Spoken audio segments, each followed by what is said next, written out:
بسم اللہ الرحمن الرحیم۔ السلام علیکم۔ میری آپ سبھی سے التجا ہے کہ ایک مرتبہ درود ابراہیمی پڑھ لیجیے گا۔ بسم اللہ الرحمن الرحیم۔ اللہم صلی علی محمد وعلی آل محمد کما صلیت علی ابراہیم وعلی آل ابراہیم انک حمید مجید۔ اللہم بارک علی محمد وعلی آل محمد کما بارکت علی ابراہیم وعلی آل ابراہیم انک حمید مجید۔ بسم اللہ الرحمن الرحیم۔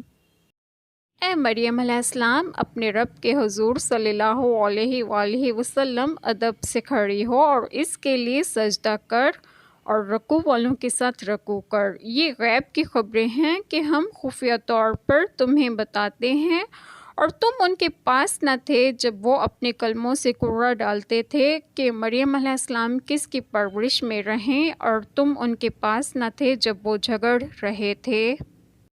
بسم اللہ الرحمن الرحیم۔ آج جو بات آپ لوگوں سے ڈسکس کروں گی وہ یہ ہے کہ اس آیت کریمہ میں ہے کہ جب فرشتوں نے یہ کہا تو حضرت مریم علیہ السلام نے اتنا طویل قیام کیا کہ آپ کے قدم مبارک پر ورم آ گیا اور پاؤں پھٹ کر خون جاری ہو گیا۔